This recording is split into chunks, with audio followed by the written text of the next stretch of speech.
하나님께서 오늘 저에게 주시는 말씀은 고린도후서 4장 16절부터 5장 10절까지입니다.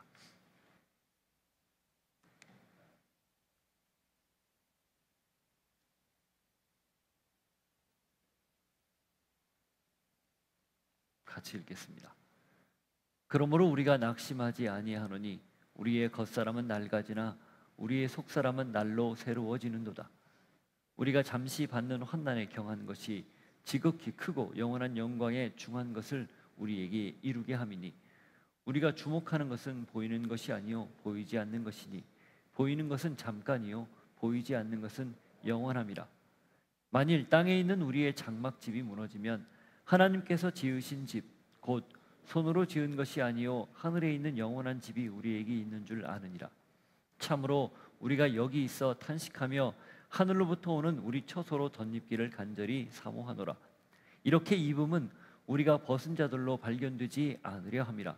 참으로 이 장막에 있는 우리가 짐진 것 같이 탄식하는 것은 벗고자 함이 아니요 오히려 덧입고자 함이니 죽을 것이 생명에 삼킨 바 되게 하려 함이라. 곧 이것을 우리에게 이루게 하시고 보증으로 성령을 우리에게 주신 이는 하나님이시니라. 그러므로 우리가 항상 담대하여 몸으로 있을 때에는 주와 따로 있는 줄을 아노니 이는 우리가 믿음으로 행하고 보는 것으로 행하지 아니함이로라. 우리가 담대하여 원하는 바는 차라리 몸을 떠나 주와 함께 있는 그것이라. 그런즉 우리는 몸으로 있든지 떠나 있든지 주를 기쁘시게 하는 자가 되기를 힘쓰노라. 이는 우리가 다 반드시 그리스도의 심판대 앞에 나타나게 되어 각각 선악간에 그 몸으로 행한 것을 따라 받으려 함이라. 하나님 아버지, 소망을 갖기에 오늘도 믿음의 눈을 들어 하나님을 바라봅니다. 비록 이 땅에 살지만 우리의 초점은 저 하늘에 있음을 다시 확인하는 복된 시간 되게 하옵소서. 예수 이름으로 기도하옵나이다. 아멘. 믿음, 소망, 사랑, 그 중에 제일이 뭐죠? 사랑입니다. 사랑이 제일인 까닭은 하나님의 모든 역사의 출발점, 시작점, 그리고 과정, 그 결과가 사랑이기 때문이에요. 사랑했기 때문에 이 땅을 창조했죠. 그 창조의 절정에 인간 아담이 있습니다. 그런데 그렇게 사랑했던 아담이 죄의 유혹에 넘어가서 타락했죠. 하나님의 사랑이 과연 멈출 수 있을까요? 멈추지 않았습니다. 그리고 새로운 사랑이 시작됐어요. 플랜 B. 플랜 A는 에덴에서 같이 영원히 지내는 거였는데 그것이 망가지자, 그것이 파손되자 플랜 B가 실행되는데 그것은 당신의 아들을 내주고 다시 아담을 에덴으로 돌아오게 하는, 천국으로 돌아가게 하는 그 계획을 실행하죠. 사랑했기 때문에 당신의 아들을 주시고 아들들을 얻은 거예요. 그리고 사랑하기 때문에 그 얻은 아들들이 이 땅에 살아갈 때 그냥 너희들 혼자 잘 한번 해봐, 이게 아니라 능력을 힘입도록 성령을 보내주신 겁니다. 사랑하기 때문에 세상 끝날까지 내가 너와 함께 하겠다 약속한 거죠. 그래서 사랑이 제일이에요. 자, 그러면 믿음은 뭘까요? 믿음은 하나님이 이렇게 베풀어 놓은 사랑, 펼쳐 놓으신 사랑, 다 누구에게든지 혜택을 주는 그 사랑, 그 사랑을 내 것으로 가져오게 하는, 그 사랑이 다 펼쳐져 있는데 그걸 내 것으로 삼을 수 있는 통로, 이게 믿음입니다. 그래서 믿음은 하나님을 기쁘게 하는 거예요. 왜 기쁠까요? 사랑을 펼쳐놨는데 믿음으로 그걸 받아들이니 기쁜 겁니다. 수많은 사람들이 믿음이 없어서 하나님의 사랑을 모르고 그 너무 분명하게 드러나 있는 사랑조차도 받아들이지 못하잖아요. 그래서 하나님이 탄식하는 거예요.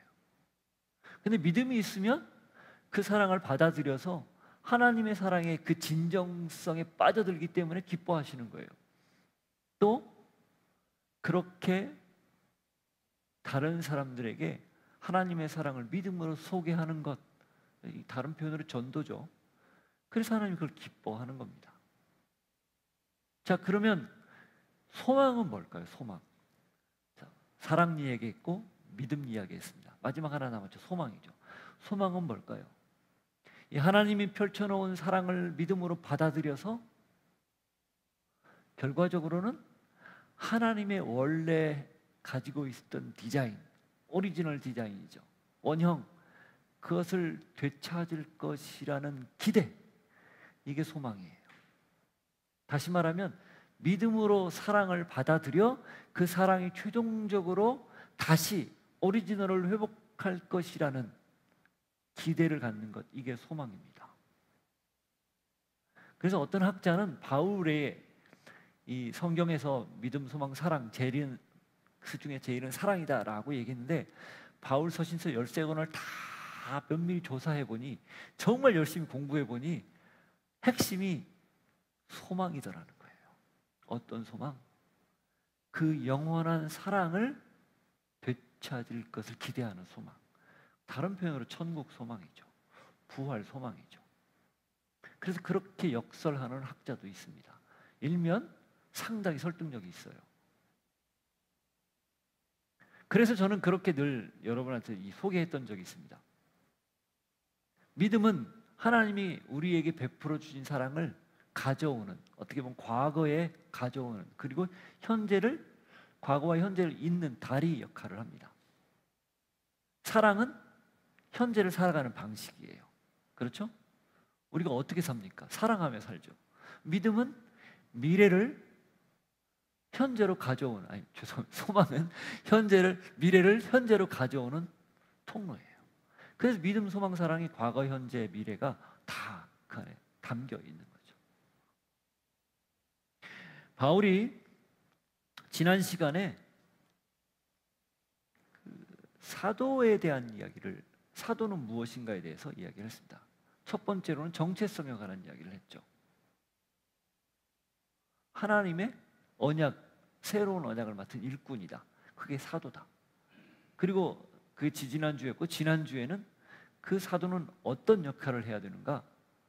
질그릇처럼 연약하지만 가장 존귀한 보배를 담고 있으니 그 보배를 담은 사람답게 사는 것, 약할 때 하나님이 주시는 강함을 힘입어 하나님의 뜻대로 사는 것, 이게 사도의 역할이다, 이런 얘기를 했어요. 자, 오늘은 두 번째로 사도의 역할, 사도는 도대체 무엇을 하는 사람인가? 라는 거에 대해서 이야기를 하는데, 그게 바로 소망과 관련된 내용입니다. 사도라는 것은 영원한 영광을 바라는 사람이다. 천국 소망을 바라는 사람, 그가 바로 사도다. 이렇게 이야기하는 거예요. 사도는 보냄을 받은 사람인데 그게 그 사도의 더 사명, 그러니까 역할을 이야기할 때 더 분명한 것 아닙니까? 맞아요. 그러나 그 이전에 더 본질적인 게 있다는 거죠. 왜 복음을 전합니까? 왜 예수님의 보냄을 받아서 예수가 그리스도라는 사실을 증거합니까? 왜 해요? 궁극적으로. 결과적으로는 전하는 자나 그것을 전해 듣는 자나 천국 소망을 갖게 하기 위해서 하는 것 아니겠어요? 그걸 다른 표현으로 구원이라고 하는 거죠. 그래서 본질적인 얘기를 바울이 먼저 하는 거예요. 이 천국에 대한 소망을 가지면 지금 겪고 있는, 현재 겪는 고난, 어려움, 장차 얻을 영광에 비해서 비교할 바가 되지 않는다. 이게 지금 바울의 논조입니다. 그리고 그것이 사도가 해야 할 일이고 그걸 전해야 된다는 거예요. 다른 표현으로는 믿지 않는 사람들에게 소망, 곧 희망을 이야기해야 된다는 거예요. 어떤 희망? 당신은 예수를 믿게 되면 죽어도 죽지 않습니다. 죽어도 다시 삽니다. 죽어도 천국에 갑니다라는 소망을 이야기해야 된다는 겁니다. 그러면 어떻게 돼요? 이 땅에서의 모든 삶을 보는 시각과 방식이 달라져요. 그렇기 때문에 이걸 바울이 아주 강하게 오늘 이야기합니다. 그리고 이 말씀은 동일하게 우리에게도 도전이 되는 거죠. 다 차이는 있지만 저마다의 어려움들이 있어요. 살면서 신앙을 지켜내기가 녹록하지 않은 형편들이 있습니다. 그럴 때 우리가 어떤 태도를 지녀야 할까? 오늘 말씀을 통해서 같이 한번 도전을 받기를 바랍니다. 자, 바울이 수많은 고난을 겪었죠. 고린도서 11장 한번 보십시오. 오늘은 성경을 좀 많이 읽을 거예요. 여기저기. 고린도서 11장 23절부터 27절. 뭐 앞으로 또 보겠지만 미리 한번 또 보죠. 바울이 겪은 고난에 관한 이야기입니다. 그들이 그리스도의 일꾼이냐? 정신없는 말을 하거니와 나는 더욱 그러하도다. 이 그들, 거짓 선지자들, 거짓 교사들이 자기들이 그리스도의 일꾼이라고 막 자처하니까 바울이 이제 하는 수 없이 자기 자랑 같은, 그러나 자기 고생담을 이야기하는 거예요. 내가 복음 때문에 얼마나 수고를 많이 했는가 설명하는 거예요. 내가 수고를 넘치도록 하고 옥에 갇히기도 더 많이 하고 매도 수없이 맞고 여러 번 죽을 뻔하였으니 유대인들에게 40에서 하나 감한매를 5번 맞았으며 3번 태장으로 맞고 1번 돌로 맞고 3번 파선하였고 1주야를 깊은 바다에서 지냈으며 여러 번 여행하면서 강의 위험과 강도의 위험과 동족의 위험과 이방인의 위험과 시내의 위험과 광야의 위험과 바다의 위험과 거짓 형제 중의 위험을 당하고 또 수고하며 애쓰고 여러 번 자지 못하고 줄이며 목마르고 여러 번 굶고 춥고 헐벗었노라. 이만큼 고난을 겪은 사람 흔치 않죠. 우리가 현 시대를 살면서 이런 고난을 겪는다라고 얘기 감히 못해요. 그런데 사람이 이렇습니다. 다른 사람의 암보다 자기 감기가 더 아파요. 그러니까 다시 말하면 총량은 다르지만 느끼는 건 똑같다는 거예요. 고난의 총량은 달라요. 질도 다르고 그 정도도 달라요. 그러나 각 개인은 느끼는 건 똑같습니다. 다 하나예요. 곧 다 어렵다는 거죠. 바울이 이런 자랑, 말 같지도 않은 자랑을 한 것은 그가 내가 이렇게 너무 많이 고생을 했으니까 알아달라 그런 뜻이 아니에요. 바울의 초점은 여기에 있지 않습니다. 자기가 겪은 고난을 막 자랑하는 데 있지 않아요. 그럼에도 불구하고 그걸 내가 어떻게 넘어섰느냐, 거기에 초점이 맞춰져 있거든요. 자, 그러면 바울이 이 고난을 어떻게 넘겼어요? 서두에 이미 다 얘기했죠. 소망 때문에 희망을 가지고 넘어선 거예요. 그러나 다른 걸 보여. 사도행전 20장 24절에 보면 내가 주 예수께 받은 사명 곧 하나님의 은혜의 복음을 증거하는 일을 마치려 하면은 나의 생명을 조금도 귀한 것으로 여기지 않는다. 이 구절 무슨 뜻입니까? 사명의식입니다. 바울은 투철한 사명감을 가지고 있었기 때문에 복음을 전하는 일에 조금도 주저하지 않은 거예요. 밀레도에서 에베소 장로들이 가면은 당신 잡힙니다. 가지 마십시오. 말렸잖아요. 그때 말리는 장로들을 향해서 한 이야기예요. 금방 사도행전 20장이. 그래 나중에 서로 부둥켜 안고 울며 헤어지죠. 사명감 때문에 간 길이에요. 그러나 바울이 정말 그것 때문에 고난을 다 이겨냈을까요? 아니라는 거예요. 반은 맞고 반은 맞지 않다는 겁니다. 바로 소망이에요. 16절, 18절을 보십시오. 바울이 이 태도를 가지고 있었기 때문에 이런 고초들을 겪어낸 겁니다. 그러므로 우리가 낙심하지 아니하노니 우리의 겉사람은 낡아지나 우리의 속사람은 날로 새로워지도다. 우리가 잠시 받는 환난에 경한 것이 지극히 크고 영원한 영광에 중한 것을 우리에게 이루게 함이니 우리가 주목하는 것은 보이는 것이 아니요 보이지 않는 것이니 보이는 것은 잠깐이요 보이지 않는 것은 영원함이라. 낙심하지 않는다는 거예요. 바울의 태도입니다. 어떤 경우가 찾아와도 낙심하지 않아요. 왜? 소망이 있으니까. 낙심하면 시간이 지나는 게 불편해요. 우리 어린 친구들은 빨리 자라서 성인이 되고 싶겠지만 좀 나이 좀 먹으면 시간이 천천히 갔으면 좋겠다는 생각이 있어요. 잘 이해 안 되죠? 커보면 알아요. 그리고 옆에 있는 어른들에게 물어보면 무슨 뜻인지 조금 알 수 있어요. 이 몸이 점점점 쇠퇴해 간다는 게 무슨 뜻인지. 제가 요즘 그렇거든요. 분명히 저는 바르게 가고 있다고 생각하는데, 그래서 여기 장애물들이 있어서 피해 간다고 생각하는데 자꾸 부딪혀요. 예전 같으면 피해 가는데 지금은 분명히 나는 바르게 간다고 하고 가는데 이게 꼭 부딪힙니다. 이게 제가 뭐 균형 감각을 잃어서가 아니라 이 거리 감각이나 이런 것들이 확실히 떨어지더라고요. 감각이. 저 나이 많지 않아요, 생각보다. 그런데 그럴 때 깨닫습니다. 이게 나이 들어가는 과정이구나. 낙심할 수 있죠? 그런데 거꾸로 생각하면 어떻게 돼요? 우리가 신앙을 가졌다면 하나님 앞에 갈 수 있는 시간이 점점 다가온다라는 것으로 받아들이면 사실 굉장히 좋지 않습니까? 물론 나는 좋지만 다른 사람, 가족들은 안 좋을 수도 있겠지만 가족들도 좋아할 수도 있어요. 무슨 얘기냐? 우리의 몸은 계속 낡아지고 그리고 어려움 때문에, 고통 때문에 힘든 게 맞아요. 근데 거기에 매이면 생각해 보세요. 더 고통스럽습니다.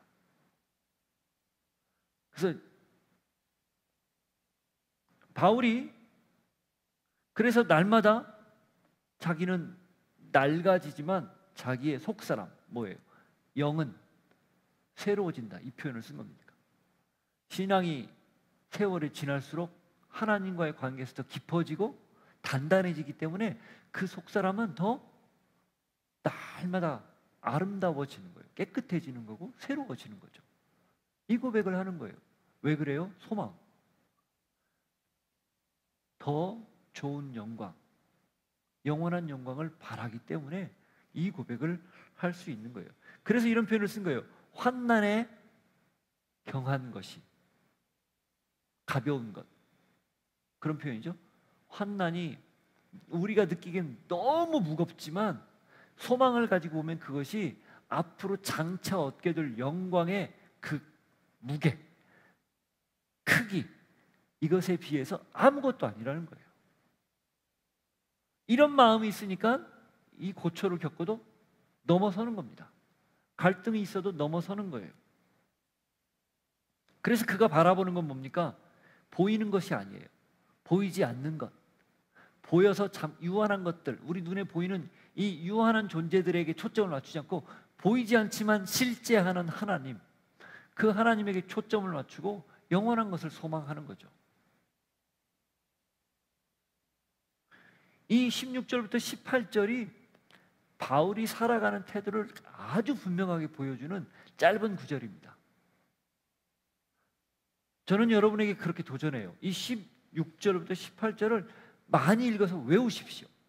그래서 우리도 이런 마음가짐으로 이 땅에서 살아가기를 바랍니다. 다 똑같이 하나라고 그랬죠. 고통의 크기는. 그 하나라는 고통의 크기를 우리가 다 짊어졌다면 이걸 어떻게 넘어설 수 있을까? 이런 태도이죠.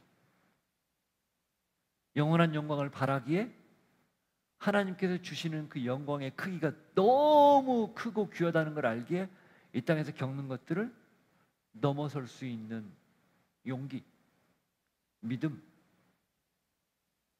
그리고 보이는 것에 주목하지 않고 보이지 않는 하나님, 그 나라를 꿈꾸는 마음, 소망이죠.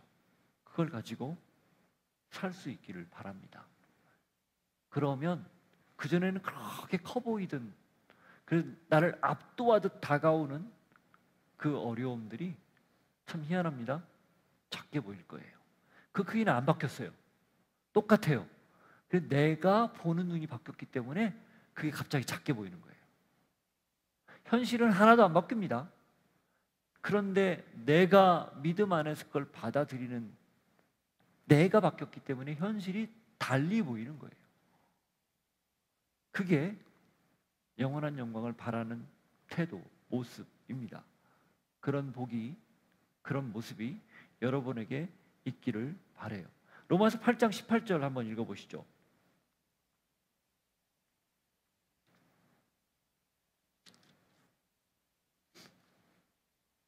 이 말씀도 우리가 많이 외우고 있죠. 생각하건대 현재의 고난은 장차 우리에게 나타날 영광과 비교할 수 없도다. 개정 말고 개역 한글에는 좋게 비교할 수 없도다 이렇게 나와 있어요. 그러니까 절대 비교할 수 없다 이 표현이 들어가 있습니다. 개역 개정보다 개역 한글이 이 부분은 참 잘 번역되지 않았나. 원문에 보면은 이 뉘앙스가 조금 있는데 그냥 좀 논란거리가 있어 좀 뺀 것 같습니다. 어쨌든 비교 불가 한마디로 그 얘기입니다. 그런 마음으로 여러분 이겨낼 수 있기를 축복합니다. 자, 그렇게 태도를 가졌다면 이 그 다음 나오는 1절부터 5절에는 좀 더 이것을 구체화합니다. 자, 보실까요? 먼저 그는 이 땅에서의 삶과 하늘에서의 삶을 이렇게 이해합니다. 만일 땅에 있는 우리의 장막집이 무너지면 하나님께서 지으신 집, 곧 손으로 지은 것이 아니요 하늘에 있는 영원한 집이 우리에게 있는 줄 아느니라. 땅에 있는 우리의 장막집이 뭘까요? 우리의 몸입니다. 그러면 하늘에 있는 하나님께서 지으신 손으로 짓지 않는 하늘에 있는 영원한 집, 이건 뭘까요? 역시 몸이에요. 그런데 땅에 있는 집은 우리의 육체, 이 땅에서 죄인의 몸으로 태어난, 그래서 죽음으로 마무리되는 육체를 뜻하고, 하늘에 있는 집은 새로운 신령한 몸을 뜻합니다. 예수님이 부활하셨을 때, 부활체로 나타나셨을 때 알아봤죠. 처음엔 못 알아봤다 나중에 알아봤죠. 그리고 손에, 옆구리에 흔적도 있었죠. 그러니까 실체가 있었다는 얘기예요. 그냥 홀로그램처럼 만지면 이렇게 안 잡히는 게 아니라 실제로 손도 넣어볼 수 있는 실제 몸이 있었다는 뜻이에요.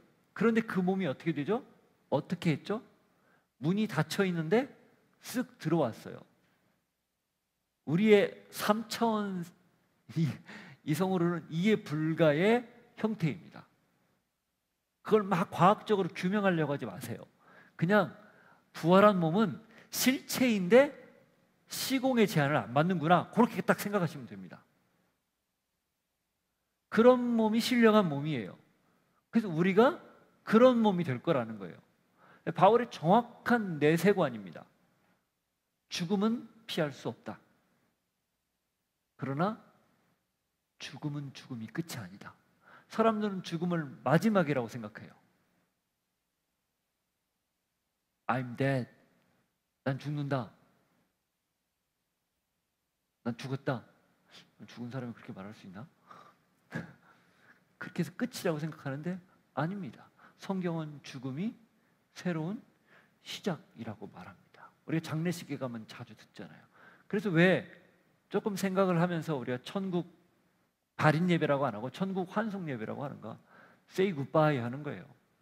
저녁에 잘 때 good evening 했으면 다음날, 굿나잇인가요? 굿나잇 하면 다음날 아침에 뭐라고 하죠? 굿모닝. 제가 아는 권사님 한 분은 남편이 먼저 돌아가셨는데 남편 마지막 임종할 때 굿나잇 이렇게 인사했대요. 다시 만나자는 거죠. 그게 믿는 사람들의 죽음에 대한 이해예요. 그래서 죽음은 천국을 들어가는 문입니다. 바울이 정확하게 이렇게 이해했고 우리도 역시 그렇게 이해하는 거죠. 바울이 지금 1절에서 5절까지 말하는 것은 천국이 너무 분명하기 때문에 이 땅에서 겪는 고난은 별거 아니다. 지금 그 얘기하는 거예요. 자, 그렇게 말하면서 2절 보십시오. 참으로 우리가 여기 있어 탄식하며 하늘로부터는 우리 처소로 덧입기를 간절히 사모하노라. 그러니까 어떻게 하다는 거예요? 이 삶의 현장에서 살면서 그 아픔과 어려움, 고통을 벗어나게 해달라고 몸부림치는 게 아니라 도리어 어떻게 해요? 덧입게 해달라고 기도하라는 거예요. 하나님, 이 고통을, 이 아픔을 나에게서 좀 빼주십시오. 제거해 주십시오. 이런 기도가 아니라 괜찮아요. 겪을 수 있죠. 그러나 하나님의 그 놀라운 영광, 장차 얻게 될 그 부활의 몸, 그 영광을 얻을 수 있도록 나에게 그것을 충만하게 덧입혀 주십시오. 이런 기도를 하라는 거예요. 여러분, 기독교가 비워내는 종교입니까? 채우는 종교입니까? 종교라는 표현을 그냥 제가 썼어요. 자, 불가에서는 뭐라고 얘기하죠? 비우라고 하죠. 자꾸 비우라고 합니다. 욕심을 비우고 생각을 비우고 다 비우라고 해요. 그래서 무아를 만들죠. 비워지나요? 사람이 죄인이기 때문에 절대 못 비워요. 채웁니다. 다른 걸 반드시 채워요. 비운 척 할 뿐이에요. 그럼 이걸 어떻게 내 안에 있는 자아, 욕심 이걸 없앨 수 있습니까? 채우면 돼요. 무엇으로? 말씀으로, 성령으로 채우면 되는 거죠. 같은 논리예요. 고난을 없애주십시오, 고통을 제거해 주십시오가 아니라 안 없어집니다. 있어요. 그래서 불가에서 한 가지는 정확히 맞는 것 같아요. 생즉고. 그건 너무 명확하게 맞아요. 근데 그 고를 어떻게 해결하느냐? 비워서 해결하는 게 아니라 채워서 해결하는 겁니다. 채우면 그 안에 있는 다른 것들이 빠져나가거든요. 그렇잖아요? 물이 가득한데 거기에 계속 다른 걸 채우면 물이 빠져나가잖아요. 같은 원리예요. 왜 7 귀신 들렸던 사람을 쫓아냈는데 귀신들이 돌아다니다가 소재되고 깨끗해서 다른 귀신들 데리고 들어왔다. 그 비유를 왜 예수님이 하셨을까요? 비우는 게 목적이 아니라는 겁니다. 채우는 것. 그래서 고난을 오히려 잘 이겨낼 수 있도록 기도하는 것, 이게 맞다는 거예요. 그게 지금 바울이 2절에서 말하는 겁니다. 자, 그렇게 하면 어떻게 됩니까? 3절. 이렇게 입음은 우리가 벗은 자들로 발견되지 않으려 함이라. 부활한 몸을 입기에, 영광스러운 몸을 입기에 벌거숭이처럼 수치를 당하지 않는다. 네, 그런 뜻이에요. 벌거숭이처럼 수치를 당하는 경우는 어떤 경우일까요? 믿지 않고 소망도 품지 않고 자기 뜻대로 자기가 좀 잘해보겠다고 비우며 사는 그런 사람들, 그 사람들은 결과적으로 벌거숭이처럼 수치를 당하게 될 것이다. 그런 뜻입니다. 그러나 우리는 충분히 덧입혀졌기 때문에, 부활한 몸으로, 그리스도 예수의 몸으로 덧입혀졌기 때문에 그럴 일이 없다는 거죠. 4절. 참으로 이 장막에 있는 우리가 짐진 것 같이 탄식하는 것은 벗고자 함이 아니요 오히려 덧입고자 함이니 죽을 것이 생명의 삼킨 바 되게 하려 함이라. 2절의 반복이죠. 그죠? 똑같은 말이죠. 근데 한 가지를 더 붙였어요. 죽을 것이 생명의 삼킨 바 되게 하려 합니다. 죽음은 어떻게 극복합니까? 죽음을 죽여서? 네, 맞아요. 그럼 죽음이 어떻게 죽어요? 생명으로 죽어요. 그죠? 죽음은 생명으로 죽습니다. 지금 그 얘기하는 거예요. 생명으로 덧입으면 우리는 죽음과 관련 없는 그런 존재가 된다. 그 얘기예요. 그러니 그걸 어떻게? 소망 중에 품어라. 영원한 영광을 바라라. 이렇게 지금 강조하는 거예요. 자, 이 모든 걸 누가 보증합니까? 5절. 곧 이것을 우리에게 이루게 하시고 보증으로 성령을 우리에게 주신 이는 하나님이시니라. 다른 누구도 아닌, 다른 무엇도 아닌 하나님이 친히 그렇게 보증하신다는 거예요. 무엇으로? 성령을 주셔서. 그래서 계속 바울이 강조하는 게 너희는 성전이다. 성령이 거하는 전이다. 이 이야기하는 이유가 거기에 있는 것 아니겠어요?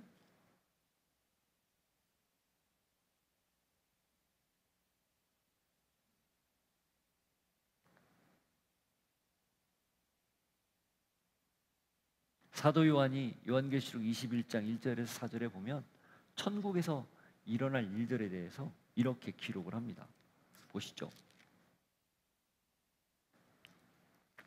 요한계시록 21장 1절부터 4절.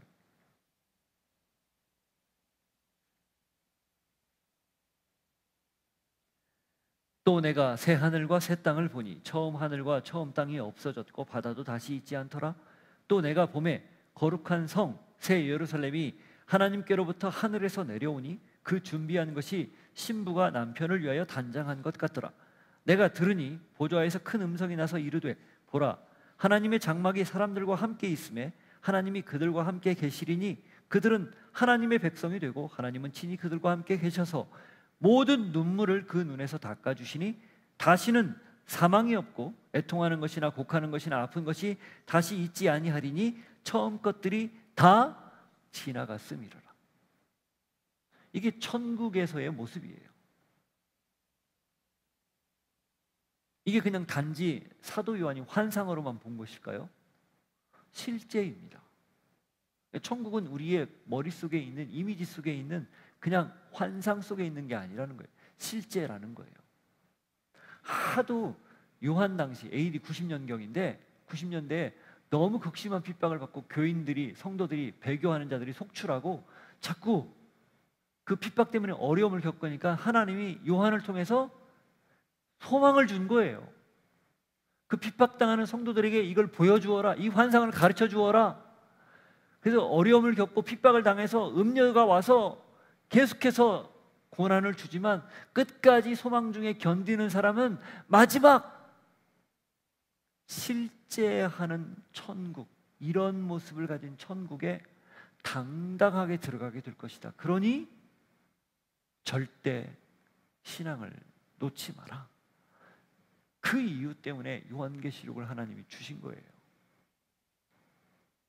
요한계시록은 미래에 있을 두렵고 떨리는 그런 이야기가 아니라 현재 어려움을 겪는 사람들에게 위로와 소망을 주기 위해서 하나님이 특별히 배려해서 요한을 통해 주신 사랑의 메시지입니다. 어려울 게 없어요. 사실 어렵죠. 그러나 전체 메시지를 보면 그거예요.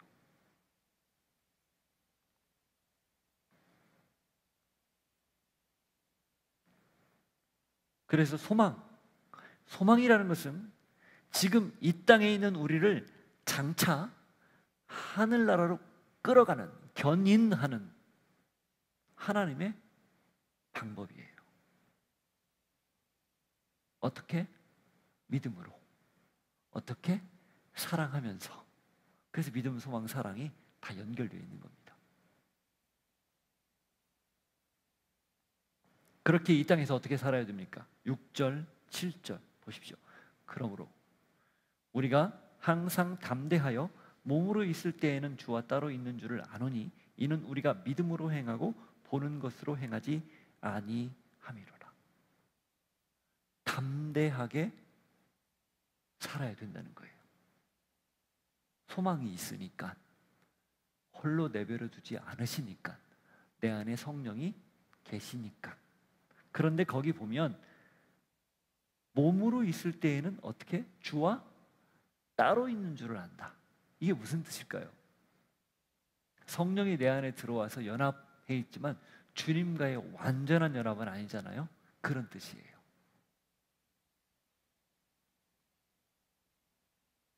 그러니 어떻게 살아요? 믿음으로 사는 거죠. 어떤 믿음? 소망 중에 장차 완전한 연합이 이루어질 것이라는 믿음. 그 뜻이에요. 그 두려워하지 말고 담대히 살 수 있는 거죠.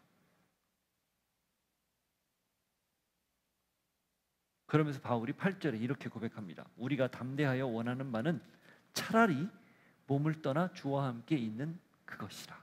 이게 뭔 말이에요? 사실 바울의 소망은 하나님과 함께 있는 것, 몸을 떠나서 차라리 그분과 함께 있는 게 가장 좋다, 그 얘기예요. 역시 소망 중에 바라보는 거죠.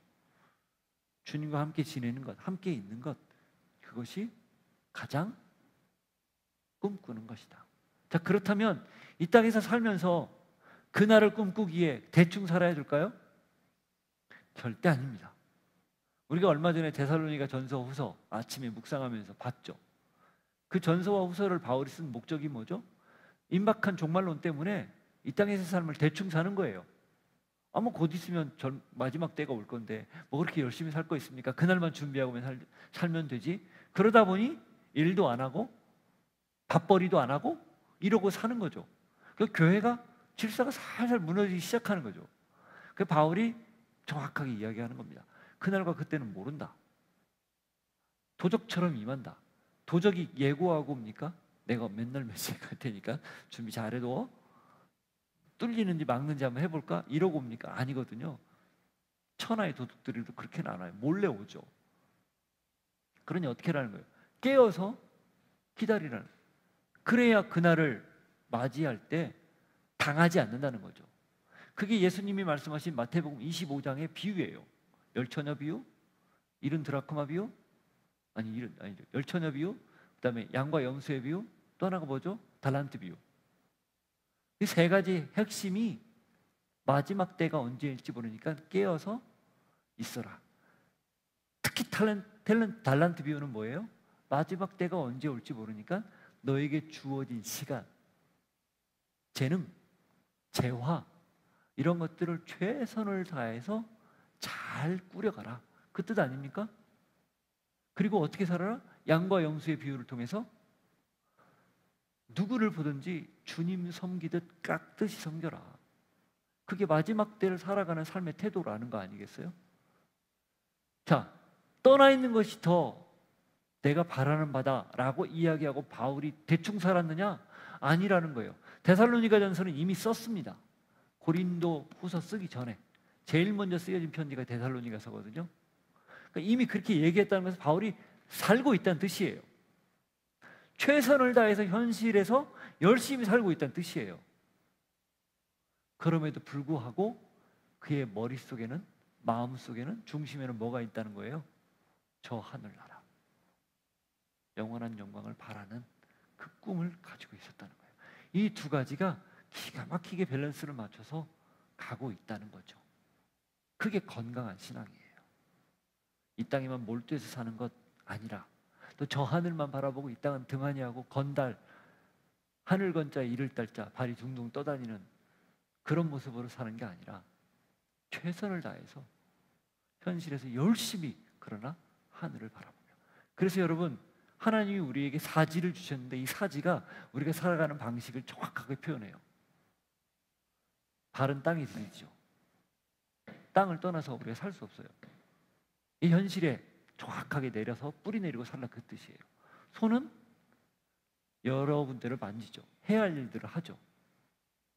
그런데 우리의 초점은 어디를 둬야 돼요? 관심은, 눈은 하늘. 그게 하나님이 우리에게 사지를 주시고 이 몸을 통해서 이 땅에서 살아가는 방식을 주신 굉장히 중요한 힌트라고 저는 믿어요. 태도. 지금 바울이 그렇게 살고 있는 거죠. 그래서 우리를 나그네라고 부르는 겁니다. 자, 이제 바울이 마지막으로 하늘의 영광을 바라보며 살 때 어떻게 살 건가? 이렇게 이야기합니다. 9절. 그런즉 우리는 몸으로 있든지 떠나 있든지 주를 기쁘시게 하는 자가 되기를 힘쓰노라.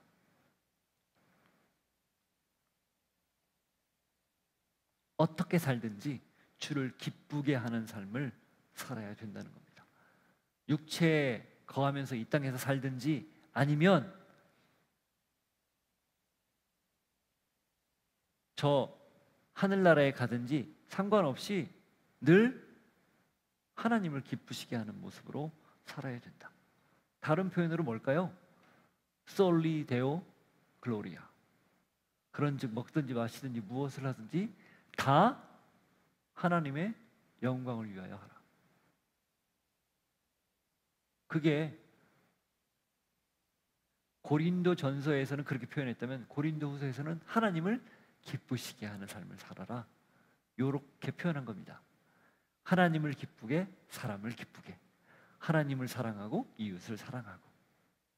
모 회사가 가지고 있는 회사 사운이에요. 하나님을 기쁘시게, 사람을 기쁘게. 하나님 사랑, 이웃 사랑을 그렇게 표현한 거예요.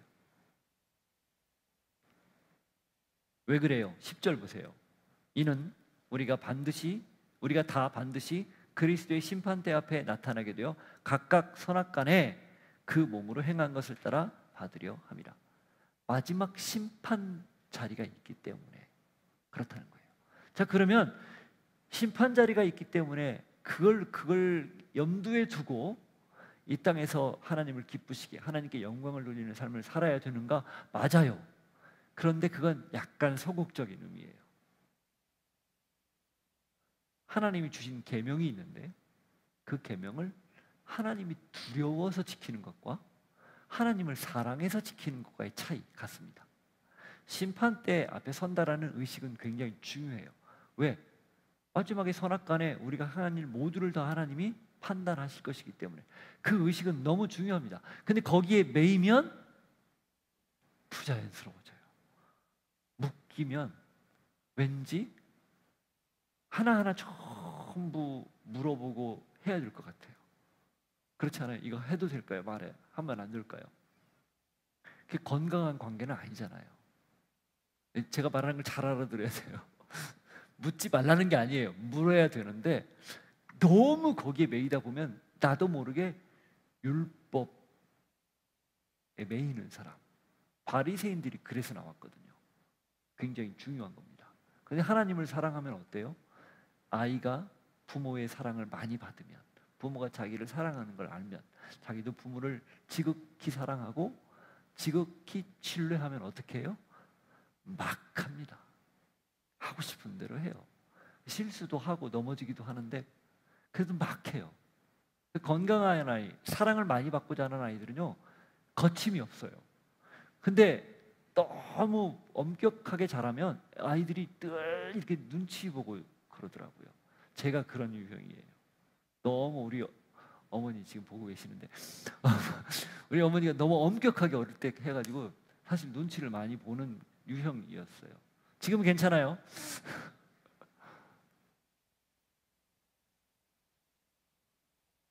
바로 하나님 앞에서도 그렇다는 겁니다.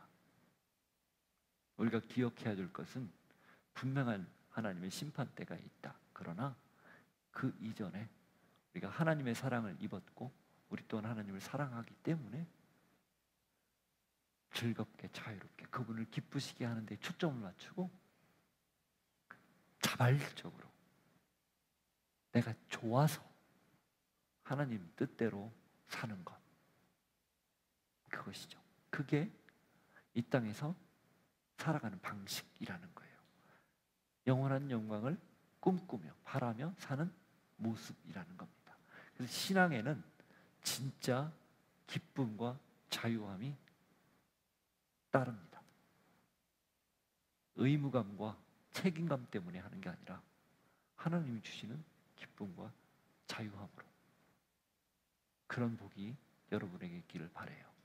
자, 바울이 뭐라고 그랬죠? 천국을 소망하기 때문에 이 땅에서의 모든 고난과 역경, 그것들 능히 이겨낼 수 있다. 제거해달라, 빼달라가 아니라 오히려 하나님이 주시는 은혜를 덧입게 해달라. 그래서 자연스럽게 이길 수 있도록 해달라. 그런 고백을 했죠. 자, 그리고 무슨 얘기를 했어요? 하늘에 있는 영원한 집을 사모하되 우리가 이 땅에서 하나님을 기쁘게 해드리는 삶, 그리고 하나님께서 주시는 말씀과 하나님 주시는 뜻들을 즐겁게 이행하면서 수행하면서 사는 삶, 그런 삶을 이야기했습니다. 그리고 그런 태도가 바로 천국을 소망하는 모습이라는 얘기를 했어요. 그런 마음가짐을 가지고 오늘도 기쁘고 즐겁게 행복하게 살아갈 수 있는 여러분들이 되기를 바랍니다. 지금은 예수 그리스도의 은혜와 하나님 아버지의 사랑과 성령님의 교통하심이 영원한 영광을 바라보기에 이 땅에서의 삶을 최선을 다해서 하나님을 기쁘게 해드리며 하나님 뜻대로 살기를 소망하며 그렇게 삽니다. 결단하고 고백하는 주의 백성들 머리 위에 삶의 자리에 함께 하시기를 간절히 축원하옵나이다. 아멘.